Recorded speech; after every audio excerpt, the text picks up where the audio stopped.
these conferences, because it's a little series, is Pascendi. It's going to be Pascendi, essentially Pascendi. I have a kind of nervous tic about explaining Pascendi. Pascendi. Pascendi. Because I think it's crucial. The world is going mad, and the church was going mad. It was going mad at the time of Pius X, and he stopped it for a while. He gave the church a reprieve of 50 years, from 1907, when Pascendi appeared, until 1958, when Pius XII died. But the church has went mad immediately afterwards in Vatican II. It's been going madder and madder ever since. What is going on? Why? Well, Pius XII essentially nailed it, as they say. He nailed it in 1907. And if you want to get a handle on why the world is so crazy as it is, you can't do better than Pascendi. Only it's tough. It's not that easy. So it's well worth taking some time, including a whole of a Saturday, to and conclusion on Sunday, to get under the bonnet of Pascendi. It's well worth it. Okay, and it's the series, the slide of the SSPX in its historical context. What's going on with the Society of Pius X today? It's sliding. It hasn't yet crashed, but everything suggests that it's going to crash. Going to crash into the bosom of the conciliar church. So what you've got is at the bottom, everything in green is good for go, red is bad for stop. And what you've got is the advance in time. The time goes up the page, as you see in the column of blue figures on the left. Time goes up the page. So what you see is the red expanding up the page, and the green diminishing. Means that the world has been getting more and more rotten. This is in various stages. So what the slide of this, then immediately under the slide of the SSPX, you've got a second line. Age, major stages of the great apostasy, clashes, the church is rearguard action, straight line to heaven, heaven's shrinking agents. Okay, let's have a look. The age, well, you've seen that in the blue figures. You see the blue figures climbing in time to the 21st century.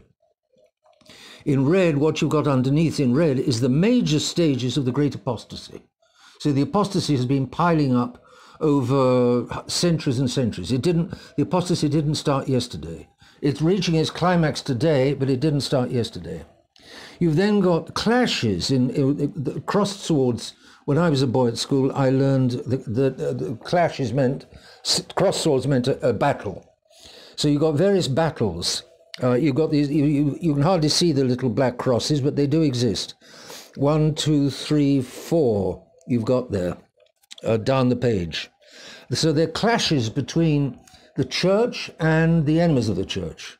Enemies of the church on the left and the church on the right. The other side of the clash is the church's rearguard action. It seems to be a depressing way of looking at what the church is doing, but the church in fact has been in a rearguard action, and there's a defensive action, retreating, with some very successful counterattacks like the Counter-Reformation, but basically the church has been on the retreat ever since the Middle Ages. The straight line to heaven is that big green arrow, which is as straight as an arrow, as they say. It's as straight as an arrow because it's the line to heaven. It doesn't deviate, it doesn't change. It's yesterday, today, and tomorrow, yesterday, today, and forever, says St. Paul. That's the line that the church needs to be following. And then it's a straight line to heaven. Whereas, as you can see with the red arrows bend all down to hell. And the bottom left-hand corner, you've got hell in red, of course. So you've got hell bottom left and heaven top right, so to speak. Heaven's shrinking agents. The defenders of the faith, the defenders of the church, have been getting smaller and smaller. So don't be surprised if the resistance today is just a handful. Tomorrow it's going to be even fewer. Don't be surprised. It goes with the territory, as Americans say. So the shrinking heavens, shrinking agents, you can see that with the problem of Protestantism in the 16th century, the counterattack was, the Catholic reaction was a whole council. In other words, all the bishops of the church, or a selection of the bishops of the church, Council of Trent, the Great Council of Trent, which established the fortress church to defend itself against Protestantism, which was the beginning of the end. Then after the whole council, you had the next stage was liberalism, which culminated in the French Revolution, which burst out in the French Revolution of 1789. And there you have several popes who counterattacked against the French Revolution. You then got, in 1900, modernism. And the counterattacker was St. Pius X, and he's one pope. So you see, a whole council, a mass of bishops, several popes, one pope is diminishing all the time. Then the counterattack with Vatican II, which was a gigantic onslaught on the faith, the counterattack was one archbishop, not even a pope. The popes were the worst delinquents. Pope John the 23rd, Pope Paul VI, Pope John Paul I, Pope John Paul II, Benedict XVI, and now Francis. They're the main agents of the problem. It's extraordinary that should be so, but it's normal for the end of times. It's normal for the end of the world. How could the end of the world happen? Unless the church was lifted off its hinges? The church had to be destroyed for the end of the world to be able to take place. So don't be surprised. And then after the archbishop, it's a minuscule resistance in inverted commas. It's not an archbishop. It isn't organized. It's a bunch of independent, free-ranging, mutually attacking priests. Let's face reality. That's what it is today. So minuscule resistance. So heaven's shrinking agents. You can see that the battle is the defense is getting weaker and weaker as time goes on. And tomorrow the resistance will be split again, or it's already pretty split, but it's going to be split again. If it gets any consistency, it's almost sure, if God doesn't intervene by then, the resistance will split again. So, now I'll go back to the bottom. The Church of the Middle Ages is all green from left to right. The Church occupied all civilization at that time. All civilization was Catholic, the Church occupied all civilization. Then Protestantism split Christendom. 1/3 of Christendom went with Protestantism, and it clashed. There was a series of wars, the wars of the Fronde in France, the 30 Years' War in Germany, the Civil War in England, all the same essentially. It's always the enemies of Christ against Christ. And Brexit today is, I'm sure, that it is the relics of Christianity, the relics of Christian England against the New World Order. In other words, it's the enemies and friends of God. But no Brexiters, no pro-Brexiters nor anti-Brexiters still think of God, therefore they don't see what it's all really about. But it's really about the crushing of what remains of the old order by the New World Order, which is Christ against the Jews. Or Christ against the New World Order led off by the Jews, but with a mass of Gentiles taking part. And the Brits don't see, it's an a sound, ancient, patriotic British instinct which is rising up against Europe. And on the other side, it's all of those who want the New World Order, who want prosperity, who want money, who want Europe to do our governing for us. That's Brussels, But they don't see, nobody sees it clearly because they don't understand God. Nobody takes seriously God any longer. But that's what it's about. So that's again the same red against the same green, except in poor old Britain it isn't Catholic any longer, that's for sure. But it's vestigially Christian, I would say. But nobody will phrase the debate in those terms, and therefore nobody can understand what it's all really about. They're all fuddling around. It's like a battle taking place in dusk where nobody knows really where the enemy is and what he's up to. But the enemy is pretty clear. It's the New World Order, which is going to have everybody in hell if it possibly can. Protestant splits Christendom. 1/3 goes Protestant, 2/3 go Catholic, and there's wars all over Europe. Finally, the Peace of Westphalia acknowledges in 1684, 1648. 1648, the Peace of Westphalia. The Catholics have to admit we have to settle for a peace. It's not an ideal peace. The Pope was against, but that meant that the Protestants were established opposite the Catholics established. So then the Masonry came along and said, we are superior to Catholicism and Protestantism. We are the religion we are higher than religion. We are for all men together. Forget about doctrine. Forget about doctrine. That's Masonry. In fact, damn doctrine. They hate dogma. They don't want dogma. They absolutely don't want dogma. The Catholic Church absolutely should want dogma. But the Catholics are too dopey to realize, and of course they no longer got shepherds telling them the truth. Most Catholics are too dopey to recognize the importance of doctrine. So even many Catholics, all that matters is love. All you need is love. Doing with the Beatles, you may remember. All you need is love. No. You cannot possibly have true charity without true faith beforehand. But that's another story. That's another conference. Liberalism. And you get a series after the French Revolution. You've got the liberals. The Freemasons grabbed the state, but they can't yet get the church. The idea was to topple both the throne and the altar. They got the throne. They guillotined Louis XVI, as they had axed Charles I in England. But they don't yet get the church. The church puts up a fight, and by a series of anti-liberal popes.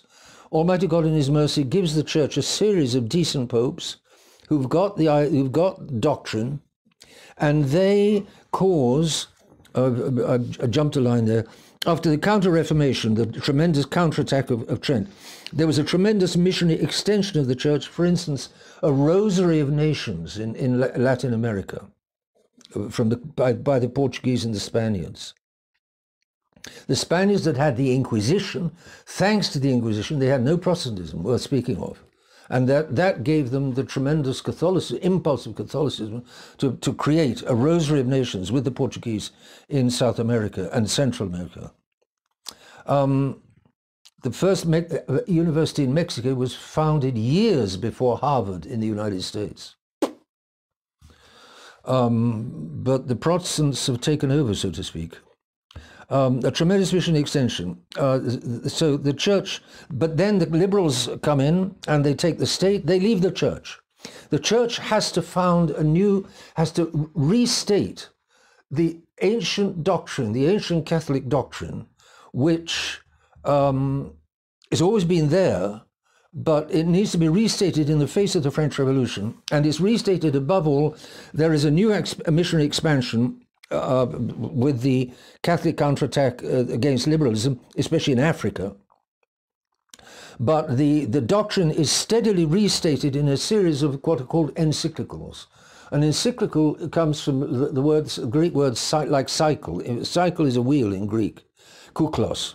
And an encyclical is a document coming from the Pope which has to do with the cycle of the bishops. So it's a document designed for the bishops of the world. It's going to go the round of the bishops. That's what an encyclical is. And the encyclicals, the Catholic encyclicals of the 19th century were a series lasting a little over 100 years, from Gregory XVI, no, maybe earlier than Gregory XVI, 150 years, let's say, from the time of the French Revolution through to Pius XII, and then the encyclicals are finished. Now encyclicals with the new popes, the encyclicals are ridiculous, just doctrinally confused. They're a mess. So the great series is finished. It finished with Pius XII. But those encyclicals, that's why you got them circled in purple. They're very important. And the greatest of those encyclicals, the most important, is Pascendi, and the longest, the most difficult, the greatest, the most important, and which unlocks the madness of today. You see if that statement is true by Sunday midday. Then St. Pius X counterattacks, especially against modernism. Modernism is a small movement. It's only a small number, but potent in poison.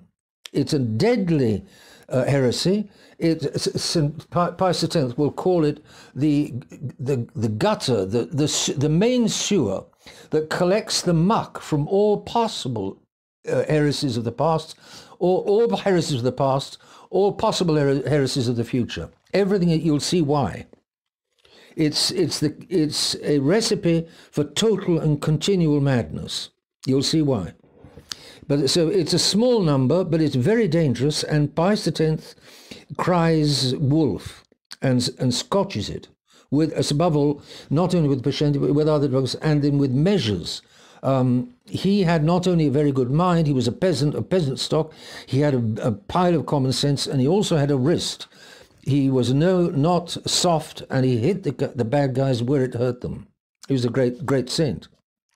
Obviously a great gift of God at that moment in time. So there a missionary effort. That's where Pascendi comes in.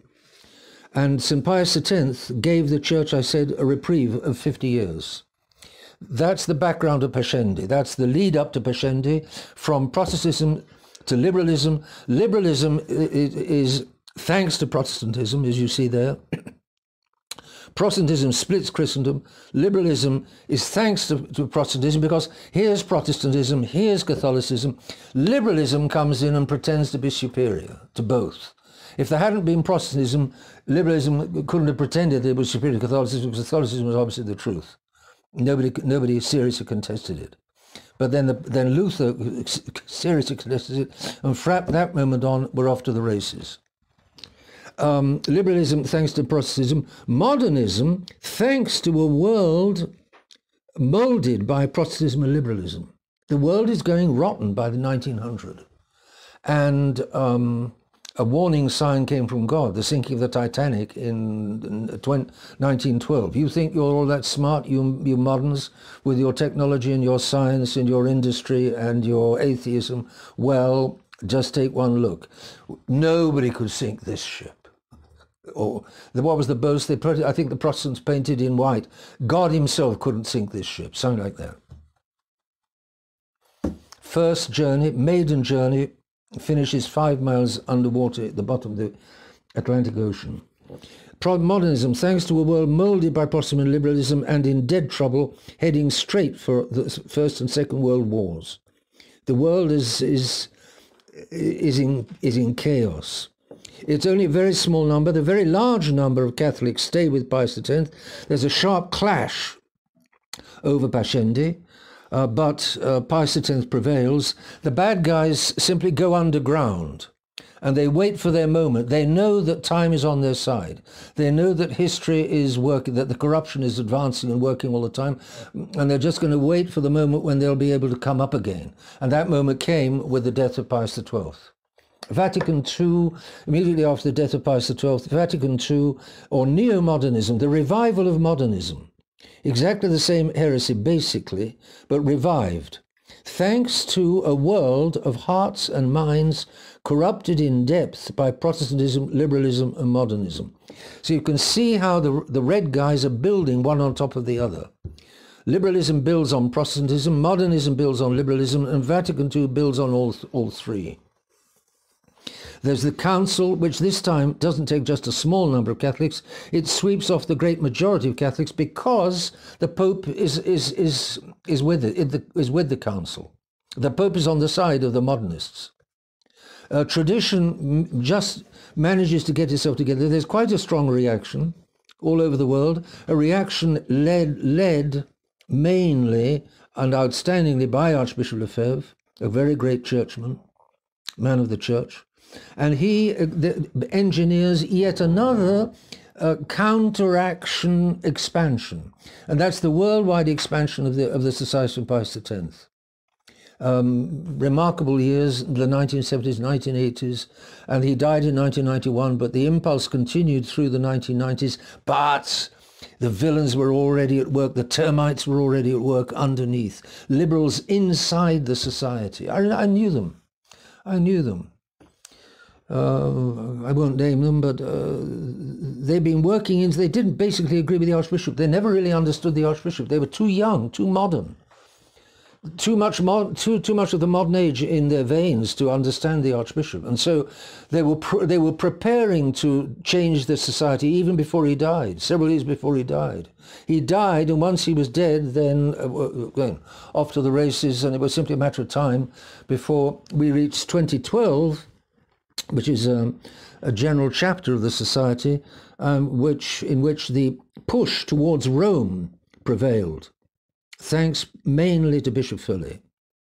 Bishop Foley is a wolf in sheep's clothing, but if you watch that dreadful TV interview with Tim Sebastian, the English Jew working in Germany, if you watch that dreadful interview,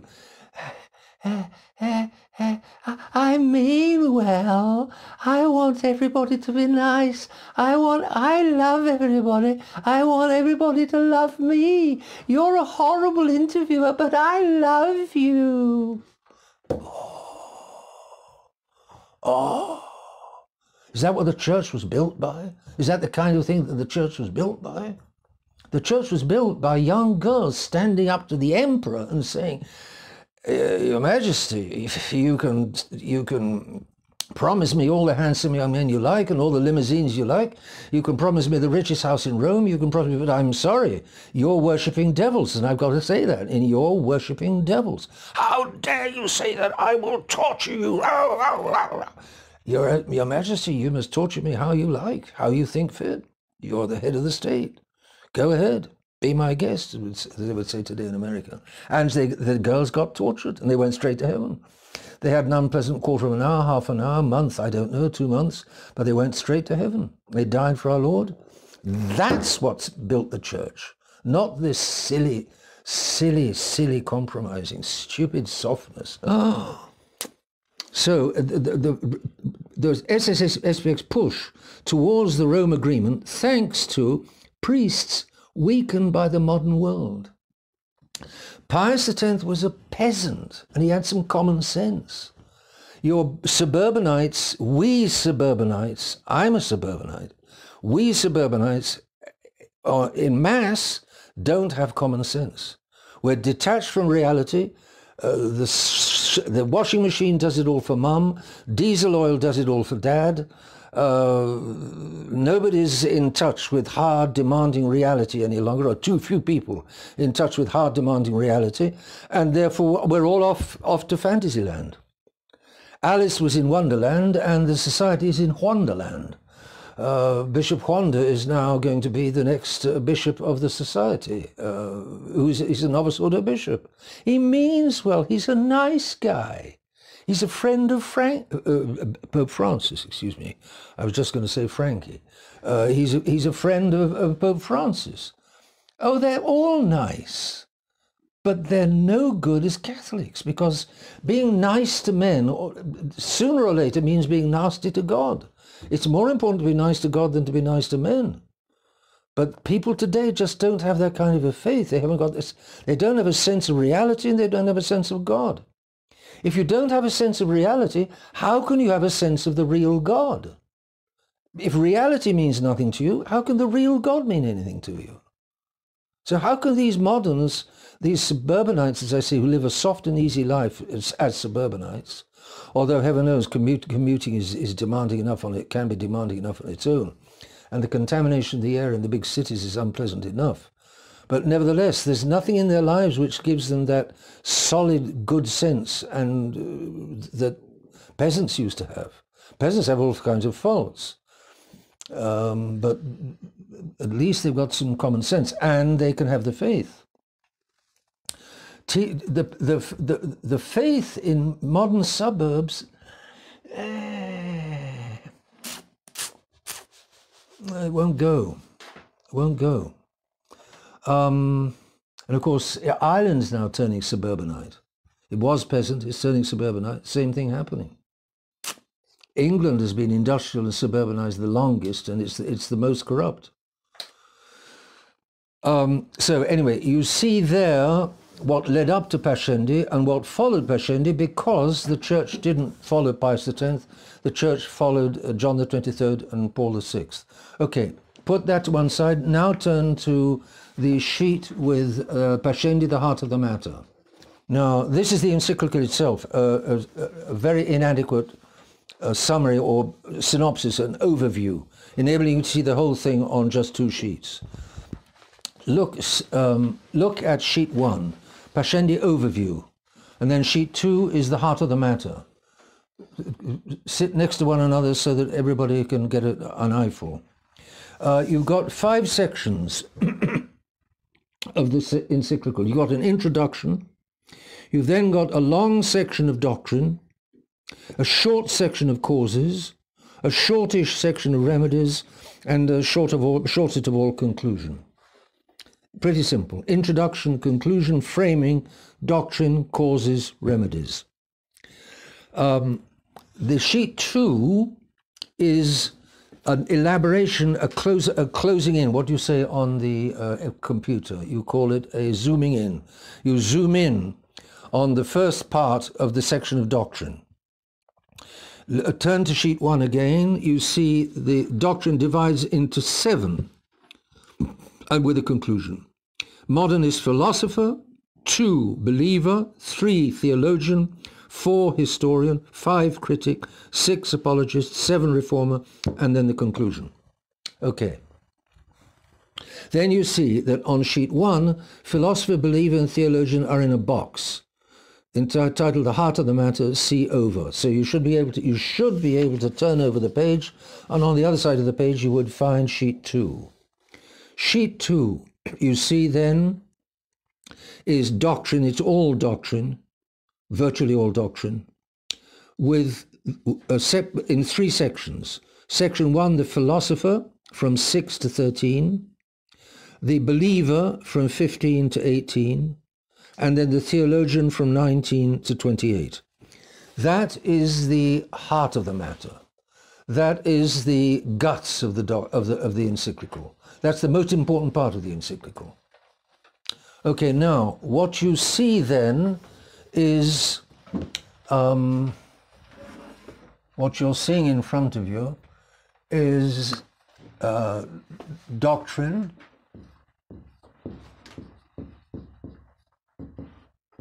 let's say that's like that, and then causes and remedies.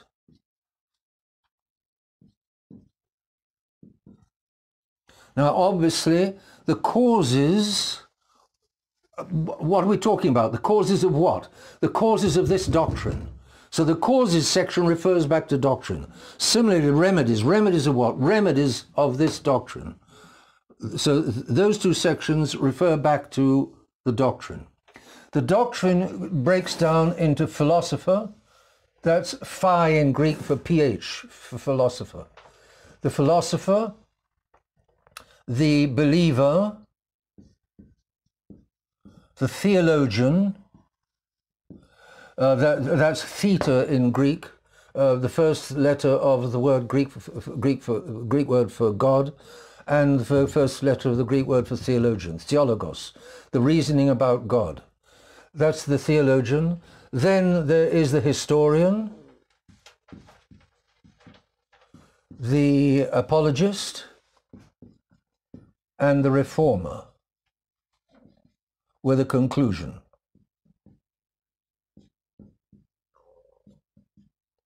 Now,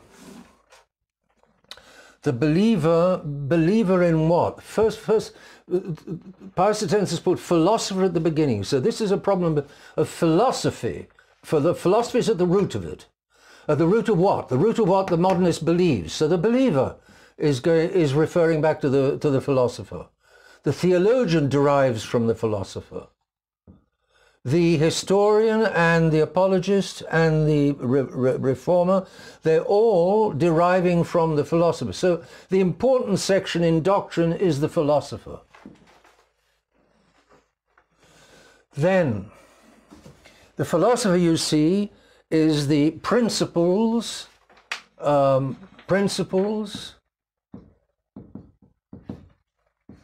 and their application. Well, what are you applying? You are applying these principles. So we're zeroing in on principles. Now, the principles are positive and negative. Sorry, that's got that the wrong way round. Hold on. Why have I got it wrong the way round? Because before you put up a new skyscraper, you've got to put a bulldozer into the building site. You've got to clear the building site. So the negative principles clear the ground, and then the positive principles start building. So then the positive principles work from the negative principles. So here,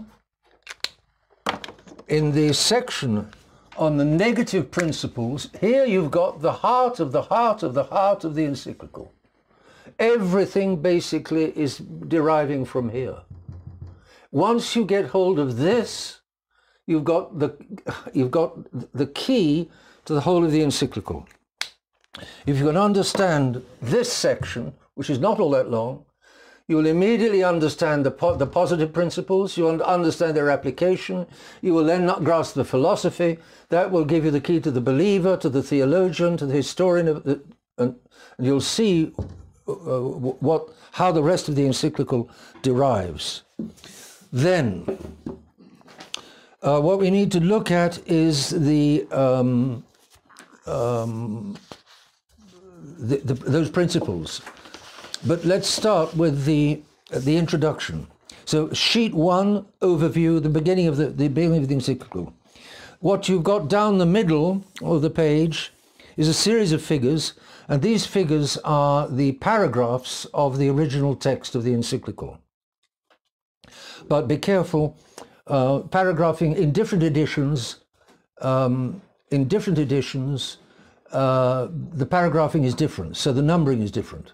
But if you get an edition of the original encyclical with where the numbering doesn't seem to correspond, you'll soon find where you are. You should be able to find without too difficult where you actually are, because by the time you reach the end of the encyclical, it may be the difference between 55 and 60 paragraphs, or 50 and 55. It won't be a huge difference, and Pius X signposts the main sections, which you should be able to follow, even if the numbering is different in the edition you have. 1, 2, 3, 4, 5. 1, 2, 3, 4. The introduction. 1. We popes must guard the faith and feed the flock. To feed, Latin, is pasco pasri. Pascendi then comes from the word to feeding. Feeding the flock is the Pope's business. So, and he's got to feed the Catholic flock when it's being led into poisonous, when it's in grave danger of being led into poisonous pastures. That's why Pius X is going to smash modernism as best he can. Then he says, paragraph 2, especially today, the enemy is within. The enemy is within, and that's the problem of Vatican II and the problem of the Church today. The main enemies of the Church are the modernist clergy. And they're good guys. This is the problem. They're nice guys, like Bishop Follet. But he's a hopeless modernist. He just doesn't take doctrine seriously. He knows it because he learned it at the seminary. But he doesn't take it seriously. It doesn't mean anything to him. The mind is mush. The mind is not strengthened, and it doesn't have, a steel frame like Catholic doctrine. It's just mush. But it's so nice. If you've got a steel frame, you can't be nice. You've got to say it as it is if you've got a steel frame in your mind. But if you want to be nice, forget about steel. So his mind is mush. The enemy is within. The enemy was within, inside the Society of St. Pius X. And he was there before the Archbishop died. And he was at work before the Archbishop died. All of these youngsters, these suburban youngsters, must have been, actually, Father Schneeberger is of peasant stock, German peasant stock. He should have known better. But he's infected with suburbanism. I would, if I wanted one word to name it, I would say suburbanism. But he wasn't a suburbanite. The enemy is within. He's right inside, and the Pope yells at the top of his head. He is, and then paragraph 3, you've got a portrait of the modernist. He's intimate. He's right inside.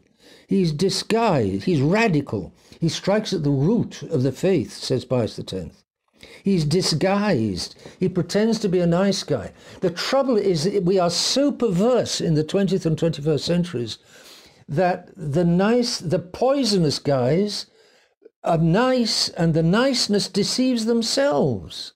They don't realize if they finish by having no idea of just how poisonous they themselves are. How do you get through to them? The Jewish interviewer tries to nail Bishop Fully, but it's like fighting a fog with a sword, or like driving a pin through a piece of jelly. There's nothing there. And he's convinced that he's a good guy. He really is convinced he's a good guy. And he's typical. Poor Bishop Fully. He's audacious. He will stop at nothing. He doesn't mind blaspheming uphill and down dale, drawing conclusions like Jesus can't possibly be God because there is no God. He's outwardly correct, and that obviously deceives people. So the modern church has inherited outward correctness, but inwardly there's nothing there. It's just a big blank. Interestingly, St. Paul, in one of his epistles, prophesies exactly that.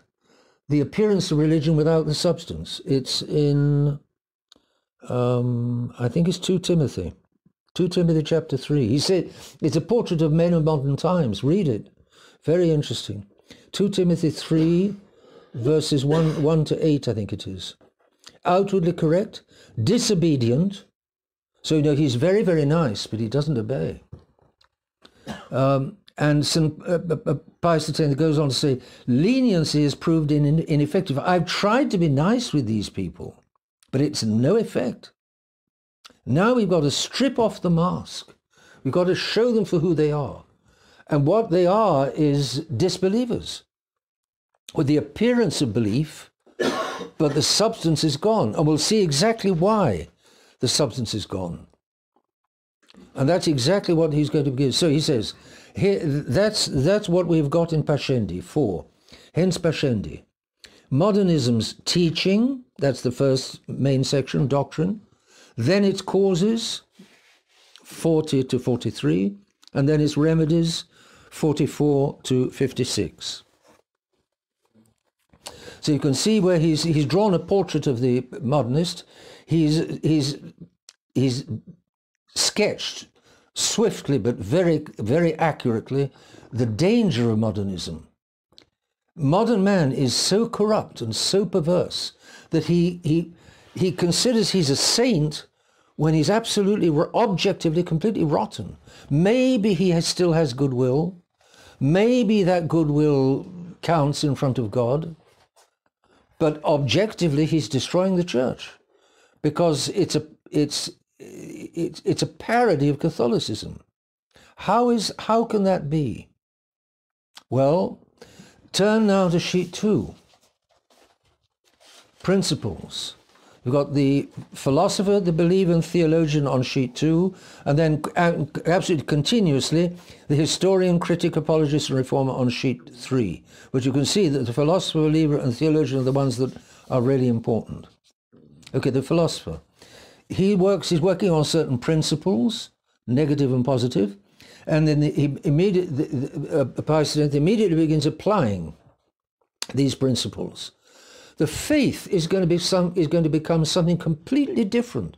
That's why he's got it in inverted commas. The same word, the appearances, the same words, but content completely different. Revelation, same word, a good Catholic word, content completely different. Supernatural, a very precise Catholic word, but for the modernists, completely different. Dogma, again, same word. So what you've got, imagine, is a comparison. Imagine a robber raiding a pharmacy at night when the pharmacist is gone. And he empties out all the little bottles of pills on the floor because he's trying to find some particular pill of a certain color, whatever it is. He empties them all out in a heap on the floor. And then he realizes that, he'd better put the pills back. So he puts the pills back in the bottles higgledy-piggledy before he leaves. He takes the pills he wants, whatever, when he finds them, and he puts pills back in bottles regardless of whether it's the right pill in the right bottle. The pharmacist comes back in the morning, all the pills are still there on the shelves, because the robber has put them all back on the shelves. It all looks just like it looked when he left it the previous evening, but it's completely different. You've got every single bottle has changed its content. So the appearance is the same, but the content is completely different. That's what modernism does to Catholicism. That's why Vatican II has been followed by a completely new religion. It's the religion of man in the place of the religion of God. It's no longer man worshipping God. It's God being made to turn around and worship man. What? Yes, that's what it is. That's what it is, and that's how different it is. It's the exact reverse. That's why you get the priest facing the people instead of facing God on the altar. Why the priest is talking the language of television instead of the Latin language of God. Those are just two very simple, concrete examples of the turn away from God, the turn towards man. All right, then we've got the that's the application of the principles. The principles are negative and positive. Positive is vital immanence. We'll come to that. Vital means of life. Immanence means remaining within. And the negative principle, and here is where you've got a hydrogen bomb, phenomenism, agnosticism. Those two serious errors. You can call it phenomenist agnosticism or agnostic phenomenism, whichever you like. Agnosticism means I don't know. It's in Greek. Atheist is no God. In Greek is, at the beginning of a word, is liable to mean privation of. Theos is God. So atheist is somebody who privates God, who gets rid of God, doesn't believe in God. Agnosticism is somebody who doesn't know. Gignoskine in Greek is no, and therefore agnostic is somebody who does not know, or pretends he does not know. Phenomenism is another Greek word. It comes from phainomai in Greek, which means appear. So phenomena is appearances. Phenomenism is the doctrine that we only know appearances, that we can't get beyond the appearances. Phenomenology is a school of philosophy whereby, following Kant, whereby we can't get beyond the appearances. So what you see amongst the phenomenists is a desperate effort to remake, to fabricate again, to fabricate a substance out of the mere appearances. Because, thank you. What you've got is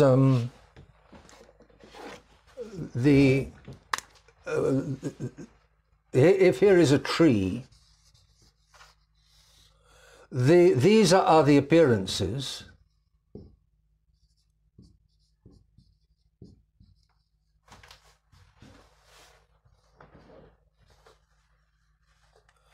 The green of the leaves and the brown of the trunk. Those are the appearances, and the rustling of the leaves in the wind, the rustling of the tree in wind is an appearance to my ears. The green and the brown is an appearance to my eyes. If I go up and hug the tree like a good ecologist, then I get touchy-feely with the tree. That's another appearance through the sense of touch. If I love the tree to the point of licking it, well, then I get taste of the tree. And what's the last sense? Or a five. See, smell, taste, and touch. Smell. If I go up to the trunk, and so the appearances are the appearances not only to the eye but to all five senses. Behind the appearances is the substance. We'll get into this. But here's, and the substance is a different matter.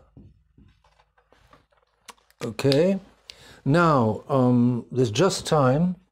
I don't know how many of you have seen this before. If you've seen this before, don't yell. Just let others rack their brains over it. What is this? How many of you have seen this one? Okay, okay. It's not very complicated, but it is of value. It's a valuable thing.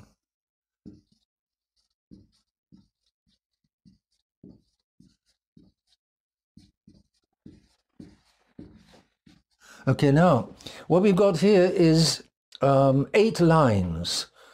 2 are slanted, and the other 6 are a square with a cross lines. What is that? Okay, everybody is seeing exactly the same, the eyes, all of everybody are seeing exactly the same lines. So the eyes have done their work. The eyes say 6 lines and then a number of little squiggles. But it doesn't answer the question, what is it? Is it anything? Answer, it's a giraffe walking past a window. Okay? Now there again, the lines are appearances to the senses. The senses pick up the lines. But what it is, the whatness is different. It's picked up by the mind. What is it? You could call it the whatness. It's also called the essence. It's also called the substance. Those are technical words which all have their special meaning. Whatness is an invention, but whatness says in English what the words essence and substance say in Latin. The mind picks up the substance. The substance speaks to the mind. The senses speak to the appearances speak to the senses. And there's two different, and those two things, the sensation and intellection, which is the activity of the intellect, the intellection and sensation are two different, compose human knowing. Human knowing is very complicated because human beings are very complicated. Human beings are very complicated because they have both spirit and matter. They are both, they're spiritual like the angels. Man is also material like the dogs. Therefore, man alone has all the faculties of an angel plus all the faculties of a dog. The dogs don't have the faculties of the angels don't have the faculties of the dogs. Only man combines the two. How the two combine is very mysterious, but they obviously do. I'm all the time picking up color, and this, I say, it's a shelf. I know it's a shelf. This is the case of shelves. The mind tells me. These are little plastic stops to hold up the shelves. That this is a statue. The great blue is of the Mother of God. These are flowers. My mind is constantly reading inside, reading on the other side. I look at these appearances of brown and green. I say, this is a tree. The substance is a tree. The senses don't tell me it's a tree. The senses only tell me brown and green. Therefore, the correct way of understanding human knowledge is to recognize that it is a composite of sensation and intellection. It's enough for now. There's a mass in the chapel at 6:30. Off you go.